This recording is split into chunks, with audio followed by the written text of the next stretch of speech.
Hi hello నమస్తే welcome to Sri Bala stories. దక్షిణేశ్వర యోగిగా ప్రసిద్ధికెక్కిన రామకృష్ణ పరమహంస 190 సంవత్సరాల క్రితం అంటే 1836లో ఫిబ్రవరి 18న పశ్చిమ బెంగాల్లో హుగ్లీ జిల్లా కామర్పుకూర్ అనే గ్రామంలో ఖుదీరామ్ చంద్రమణీదేవి దంపతులకు జన్మించాడు. రామకృష్ణుని అసలు పేరు గదాధరుడు. చిన్నతనం నుండి గదాధరుడు ఏకసంతగ్రాహి కావడంతో తండ్రి దగ్గర విన్న రామాయణ మహాభారతాల్లోని అంశాలను చక్కగా గ్రహించేవాడు.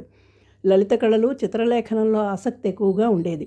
చదువుల పట్ల శ్రద్ధ చూపలేదు. ఎక్కువగా ప్రకృతిని ప్రేమించేవాడు. గ్రామానికి వచ్చిన సాధు సంతులు చేసే ప్రసంగాలు శ్రద్ధగా వినేవాట. నాకు ఆహారాన్ని, ఉపాధిని కల్పించే ఈ చదువులు నాకు అవసరం లేదు, నా హృదయాన్ని ప్రకాశింపచేసే జ్ఞానాన్ని మాత్రమే నేర్చుకుంటానని అనేవాట. తండ్రి మరణానంతరం అన్నగారు రామ్కుమార్ కుటుంబ పోషణార్థం కలకత్తాలో పాఠశాలలో పనిచేస్తూ కొందరిళ్లలో పౌరోహిత్యం చేసేవారు. తనతో పాటు గదాధరుణ్ణి తీసుకువెళ్ళి చదివిద్దామనుకున్నాడు. కానీ గదాధరుడు అందుకు అంగీకరించలేదు. అప్పుడే దక్షిణేశ్వరంలో రాణి రాస్మణి నిర్మించిన కాళీమాత గుడిలో అన్నగారు పూజారిగా చేరాడు. కాళీమాతను అలంకరించడం తమ్ముడు చూసేవాడు. అన్నగారికి వయసు మీరడంతో పూజారి బాధ్యతలు చేపట్టాడు. ముందు నుండి దేవీ దేవతలను చూస్తే బాహ్యస్మృతి కోల్పోయి భావసమాధి పొందేవాట. రాత్రింబవళ్ళు కాళీమాతను ప్రత్యక్షం కమ్మని మొరపెట్టుకునేవాడు. కాళీమాత కరుణించి దర్శనం ఇవ్వడంతో నిరంతరం అమ్మవారి ధ్యానంలో గడిపేవాడు. విచిత్ర రీతిలో పూజలు చేసేవాడు. అలాంటి గదాధరుని చూసి గ్రామస్తులు పిచ్చివాడైపోయాడని, పెళ్లి చేస్తే పిచ్చి కుదురుతుందని వివాహం చేయమండంతో జయరాంబాటి గ్రామానికి చెందిన రామచంద్ర ముఖర్జీ కుమార్తె శారదాదేవినిచ్చి వివాహం చేశారు. భార్యని తల్లిగా గౌరవించిన రామకృష్ణునికి తగిన వనిత శారదాదేవి. నేను మీ వెంటే ఉండి ఆత్మస్వరూప తత్వాన్ని తెలుసుకోవాలనుకుంటున్నానన్న శారదాదేవికి ఆధ్యాత్మిక జీవనం గురించి బోధించాడు. గదాధరుడు రామకృష్ణుడిగా పిలువబడడం ఒక చిత్రమైన సన్నివేశం. ఒకసారి రాధాగోవిందాలయ అర్చకుడు శ్రీకృష్ణుని విగ్రహాన్ని తీసుకువెడుతుంటే కాలు జారి పడ్డాడు. విగ్రహం కాలు విరిగింది. ఇది అపశకునంగా భావించిన రాణి రాస్మణి వ్యధ చెందింది. విరిగిన విగ్రహాన్ని ఉంచకూడదు, గంగలో పడేసి కొత్త విగ్రహం ప్రతిష్ఠించాలని పండితులు అనడంతో రాణికి నచ్చలేదు. అప్పుడే గదాధరుడు, పండితుల నిర్ణయం హాస్యాస్పదంగా ఉంది, రాణిగారు అల్లుడు కాలు విరిగితే శస్త్రచికిత్స చేయిస్తారు కానీ విడిచిపెట్టి వేరే వారిని అక్కడ భర్తీ చేయరు కదా అన్నాడు. ఇది విన్న రాణిగారు అల్లుడు ఆనందంతో అప్రయత్నంగా రామకృష్ణాచార్య అని సంబోధించాడు. చివరికి రామకృష్ణుడు తన చాతుర్యంతో విగ్రహాన్ని బాగుచేసి ఇచ్చాడు.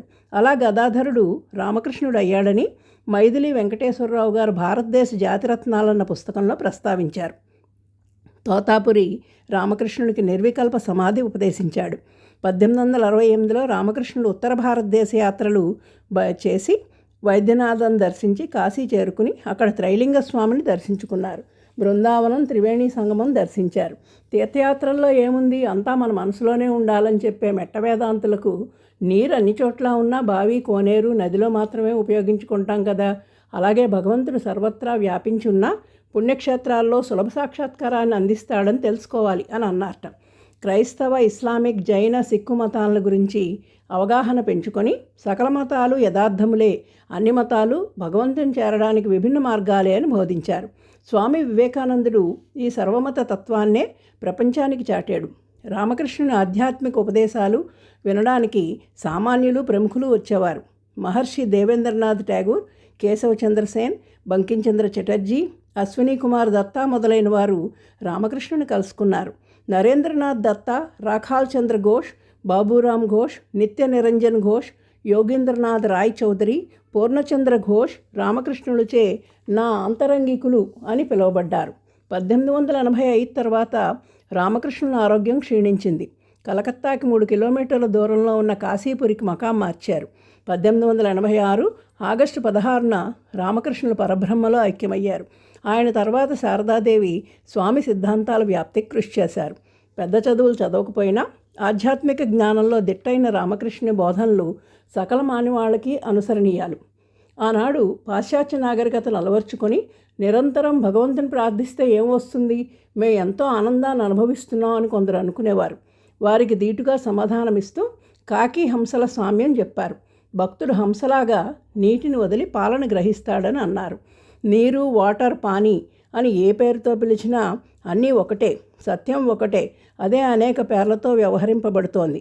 తమ మతమే సరైంది, ఇతరుల మతాలు సరైనవి కావని అనుకోవడం ఎంతమాత్రం పనికిరాదు. భగవంతుడు ఒక్కడే, రెండెన్నటికీ కాలు అని చెప్పేవారు. భగవంతుడు ఎక్కడో ఉన్నాడని వెతికే కంటే తనలో ఉన్న దేవుణ్ణి దర్శించాలి. జీవుడే దేవుడు. అందుకే మానవ సేవే మాధవ సేవ అని అన్నారు. స్వయం కృషితో దైవానుగ్రహం పొందాలి. మనసు మాటలు ఒకటిగా చేసుకొని నిరంతరం భగవన్నామం జపించండి. త్రికరణ శుద్ధి తీవ్రమైన సాధన చేస్తే భగవద్దర్శనం అవుతుందనేవారు. భగవంతుడు కల్పవృక్షం వంటివాడు. ఎటువంటి ఫలాపేక్ష లేకుండా ప్రార్థించాలన్నారు. స్వీయ అభివృద్ధిపై దృష్టి పెట్టి అందరి పట్ల సానుకూల వైఖరి పెంచుకోండి.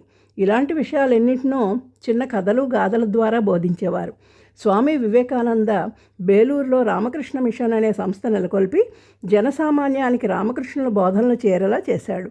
దేశంలోనూ విదేశాల్లో కూడా ఈ సంస్థకి శాఖలు నెలకొల్పబడ్డాయి. స్వచ్ఛమైన జ్ఞానాన్ని, మానవ ధర్మాల్ని బోధించడమే ఈ సంస్థల ముఖ్య ఉద్దేశం. రామకృష్ణుని ఉపదేశాలు మానవ జాతికి లభించకపోయినట్లయితే ఎంతోమంది మనశ్శాంతిని కోల్పోయేవారు. ఎంతోమంది ఆధ్యాత్మిక జ్ఞాన వికాసరహితులై ఉండేవారన్న మహాత్మా గాంధీ అభిప్రాయం అక్షర సత్యం. ఆనాడు జాతీయోద్యమం జరుగుతున్న రోజుల్లో వ్యక్తిత్వ వికాసానికి, ఆత్మవిశ్వాసం పెంపొందించుకుని దేశ స్వాతంత్రం సాధించేందుకు ముందు కురికేలా భారతీయుల్ని రామకృష్ణుని బోధనలు ప్రేరేపించాయి. Thank you. Please like, share and subscribe.